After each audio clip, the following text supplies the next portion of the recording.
welcome to Book 101 Review. Book 101 is all about the books that I've read for the last 40 years. And today I have my special guest.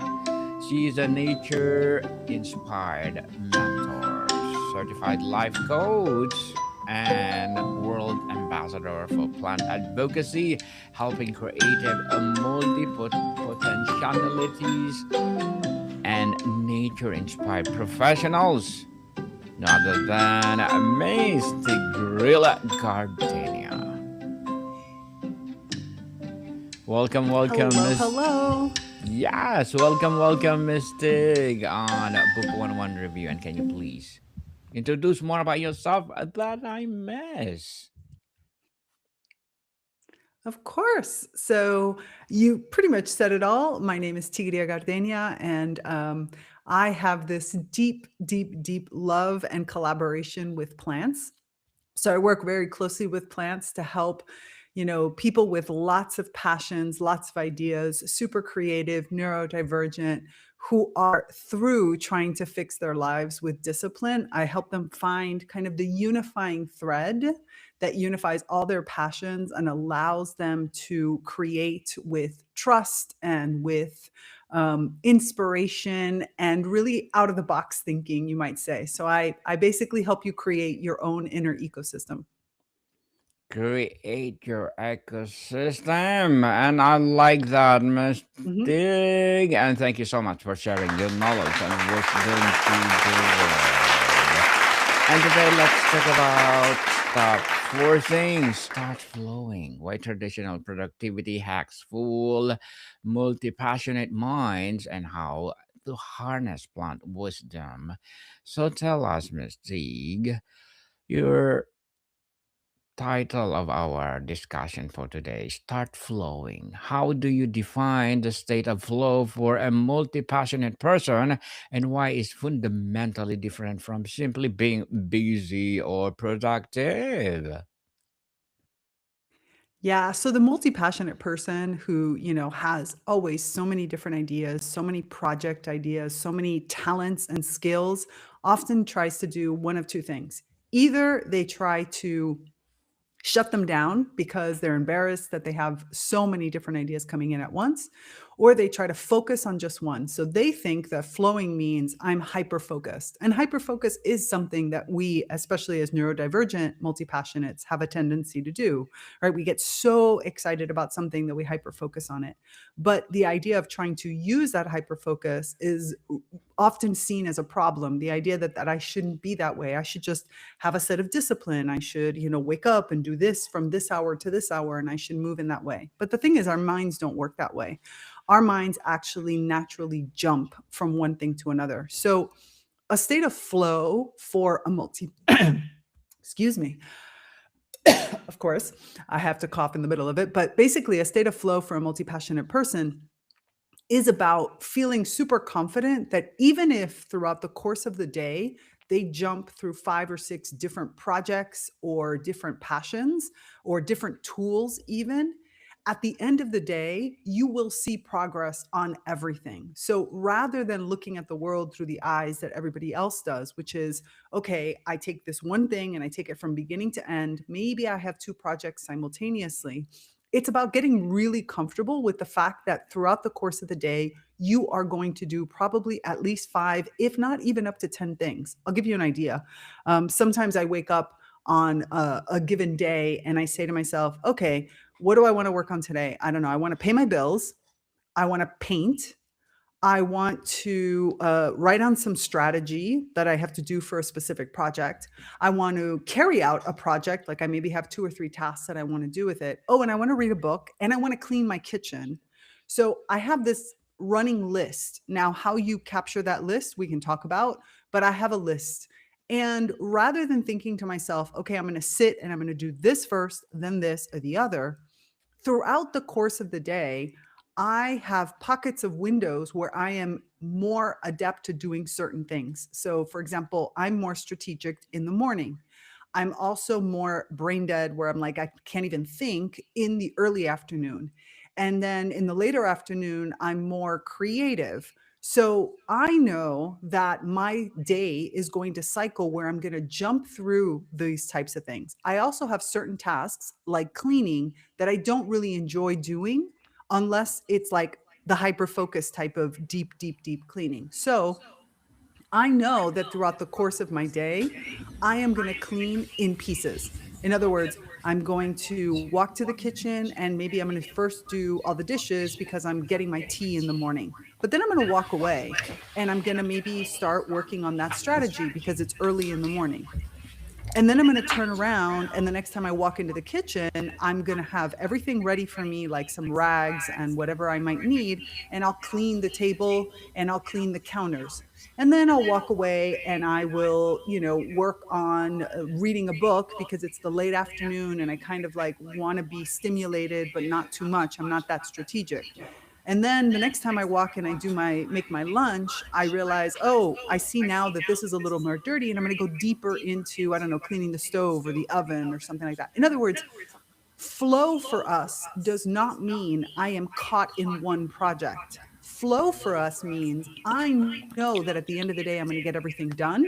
I just allow my mind and my body to be stimulated in different ways throughout the day, including doing things in small pockets because that's the way that I work. Interesting mistake. So, what is about the very nature of a multi-passionate mind that causes it to rebel against the rigid, linear system of traditional productivity? Yeah, it's just that so when we think about things, we try to build a project in a way that I can count the hours and the minutes. But an ecosystem doesn't work that way, right? Nature doesn't do that. Plants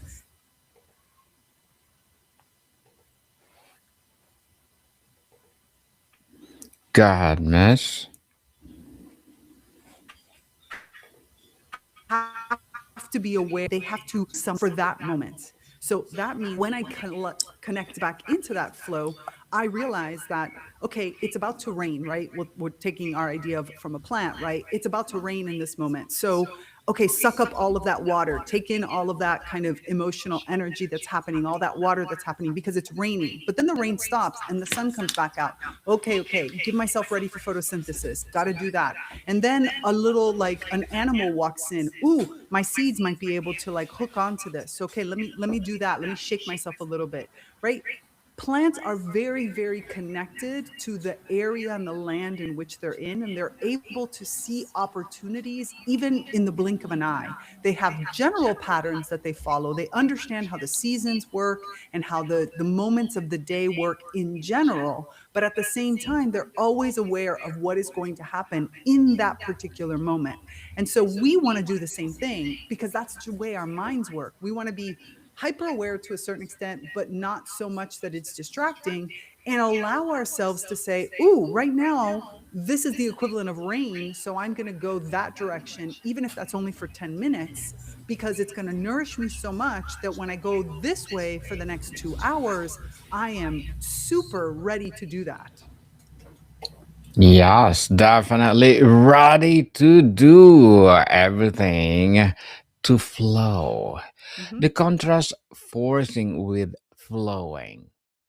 What is Exactly. the immediate signs or symptoms that someone is stuck in forcing mode and how does ultimately backfire? You see it in the sense of that self discipline that we often have, even our own. For most of us, we were taught that, like, if I'm going to work with, I don't know, an affirmation, a mantra, journaling, whatever kind of tool that we've been given, are all about though discipline. It's all the idea that I should, time block. I need to do from this morning, this time in the morning to this time in the morning, this type of work. Right. And so we start to see that. And then we punish ourselves at the end of the day saying, why didn't I get anything done? Well, of course not. You're completely going against the way your own body and your own mind works. You're going outside of your own rhythms. And so you see it very easily in that sort of self discipline leads to self-judgment, the idea that I am wrong, something I am doing is wrong. I'm just bad. I'm not good at this. I'm distracted. You hear it in the words we use: distraction. I didn't focus enough. I didn't, I need more discipline. And we think this is a good thing. We think that, that's what I need to find. And they don't realize that it's exactly the thing that's going to backfire them every single time. And Miss Teague, tell us, how can we apply the concept of season or cycles to our projects and energy rather than expecting constant year-round output? Yeah, so our bodies don't operate that way, in the sense that everything in nature has a season, right? We live in spring and summer and fall and winter, and there are certain characteristics from that. In some moments, my body is physically more awake, more alert. In others, it's more relaxed and it needs more reflection time. Sometimes I want to do, sometimes I want to stop and sleep. And even throughout the course of a day or a month or even a week, there are certain cycles that repeat themselves. I mean, if you think about it, we know that Monday, I'm always enthusiastic, right? Most people who go to work on Monday in the morning, they either feel like they hate it because they hate the work that they're doing, or they're excited to see what the week will bring. In the afternoon, I might have certain characteristics that are different from the characteristics that I have in the morning. So part of all of this work really is about understanding what are my cycles? How I cycle through, summer and spring and fall and winter. Like, what do these seasons have to do with me? How do I experience them? And then also, how do I experience the season of the day? Like, for example, when am I more creative? When am I more lethargic? When am I more introspective? When instead am I more like and trying to build then your days based on these types of characteristics. Do the moons affect me? New moon, full moon. Am I affected instead by temperature? So what are the cycles of temperature that I need to keep an eye out for? Do I live in a place where it's very hot at certain parts of the day and cooler in other parts of the day? And how does that affect the way I work? How do I use that also internally, and also the way the light moves? For example, I'm somebody that when the light comes up in the very morning, that's when I'm much, much more productive. Like, I am super productive. But at the height of the day, I'm actually extremely lethargic because I come from a Caribbean like temperature. And so that tropical temperature means that I take siesta at that time. So these types of also cycles help us better understand, so that we don't judge ourselves and say, oh, I'm such a bad person. I fell asleep when I should have been working on this project. Or, if you're not a night owl, don't try to do an all-nighter. And so how do you build in the way that you yourself naturally reflect the hours of the day, the seasons of the year, the days of the month, and all these different elements, so that when you build your project for yourself, you can build whatever projects you're working on based on that. Interesting mistake. Plants don't fight with nature. A vine Not in this climbs. way. Yes, Right. a They might fight each cactus. other, but they don't fight their nature in this way. So, how can someone identify their own inherent growth pattern and design work rhythm around it?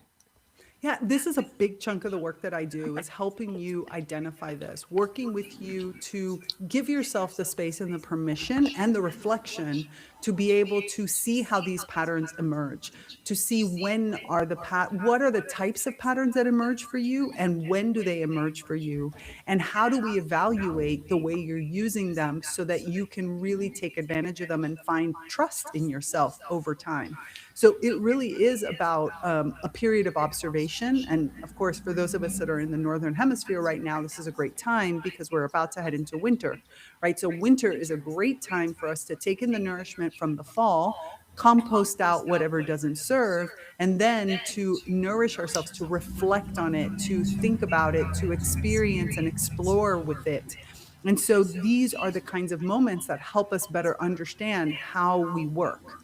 when we use that seasonal energy to flow with that and to see ourselves in these movements, these ebbs and flows, this up and down, this productive and reflective, like there are so many of these pieces. And so what I love to do with somebody is sit there and start to build out their own personal understanding of those rhythms and those clocks. What is your circadian rhythm? When does that happen? How do you experience it? And more than anything, how do you recognize it? Because that's another element that is extremely important. It's not just about knowing that normally in the morning I'm more productive, but it's about recognizing when that kind of energy might flow into me so that then I can use it.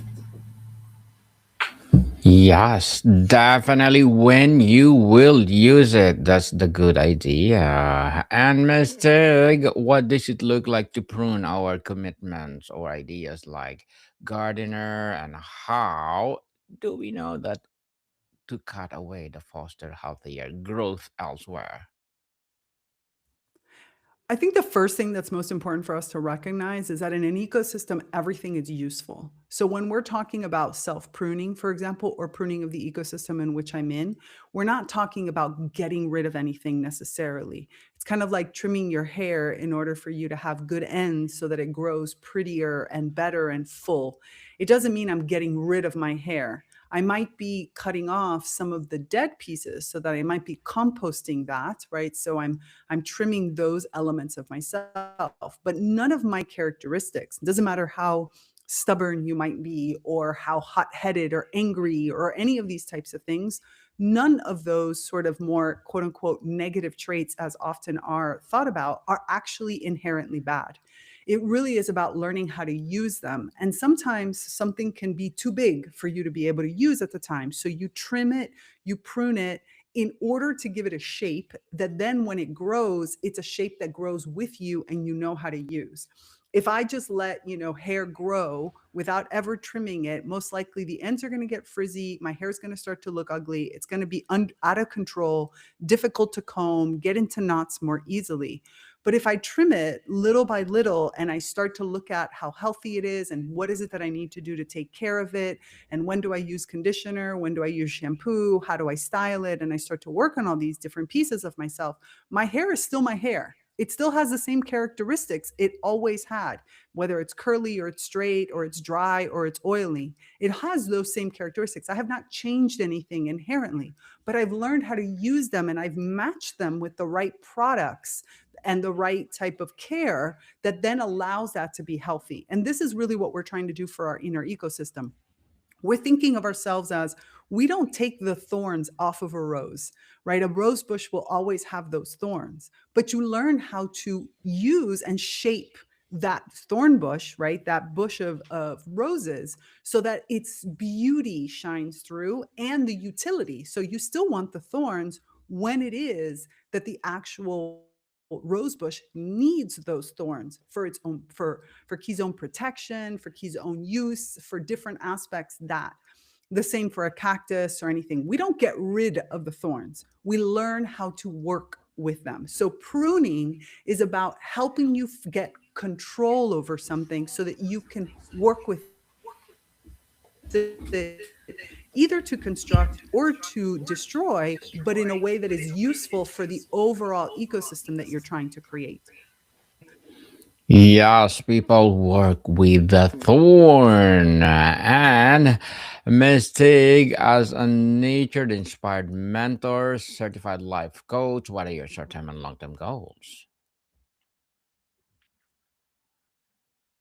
Oh, I have lots of goals because I live in one of the largest spiritual communities in the world. So, in addition to my work with my clients, I also am creating this beautiful community, both online with my work as well as offline in here in the community in which I live in. So, you would say that probably my short term and my long term goals are all very much connected, which is to help people really discover this inner ecology and to grow in harmony with others. Whether that might be virtually, whether that might be all of your own personalities as others, but community, the idea to have reflections of others, to have others that both support and build with you, to have others that also show you sides of yourself that you need to explore and evolve. I think that that is really always the long time goal because, you can't get anything done without others. We are social beings, and our success as a human race is based on our relationships with others. So I would say that all of my goals connect into that, help you bridge the gap from where you are to who you want to become in order for you to be able to achieve all of your different ideas and projects and trust yourself to finish them in harmony with others. Yes, and good luck to your goals, Mystic, and looking forward for more success. And what will be your piece of advice for those people out there want to be like you?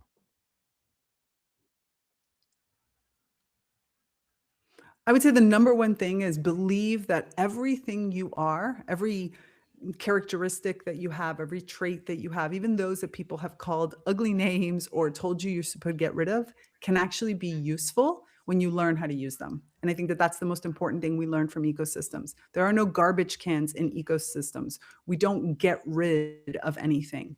We, might compost it and take the nourishment from it and put that into other parts, but every single part of you can be nourishing once you learn how to work with it. Yes, don't, people, don't. Keep it and nourish it instead. And thank you for that advice, Miss Tig. And can you please recommend a book or books that influence your journey?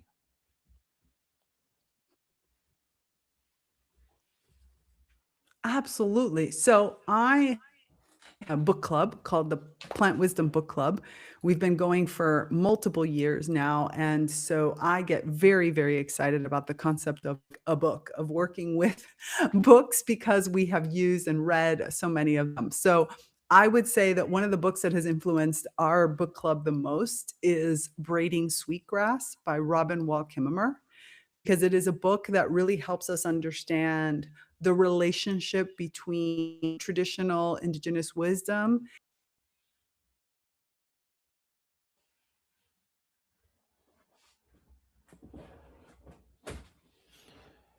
My apologies, people. I think we have a disconnection glitches in our studio. Well, my apologies. But before we wrap up our discussion for today, okay, Miss Tig is back. So, Miss Tig, are you there? While waiting for Miss Tig, people. Yes, Mystique, we have this connection or glitches, whatever it is. Thank you so much for coming back. So, to wrap up our discussion for today, ultimately, what becomes possible in terms of creativity, impact, and personal peace when a multi passionate person finally stops forcing and learns to truly flow? Absolutely. Was there a question there? Or was that a statement? Yes. Because it sounded perfect as a statement. Well, you can answer too and add for that statement. Mistake. Everything changes. I mean, I think we are living in a society of so much like self-judgment and thinking that something is wrong with us. When we start to flow, when we start to come into our own natural ways of being, we then discover that life is really about exploration of what comes next rather than worrying about what we did last. Yes, indeed. So, Mystique, can you please invite our listeners to support your advocacy, your business, or whatever projects that you're doing right now? Yeah, I would love for you to come and visit my website, which is just my name, tigrillagardenia.com, which, luckily it's super easy to just Google. And of course, I have the Plant Wisdom Book Club. So if you love books, then that's the place for you to come. We would love to have you read with us. Yes, read with us, people, with the amazing books. So, Mystique, thank you so much for your time. My absolute pleasure. Modka people, see you soon.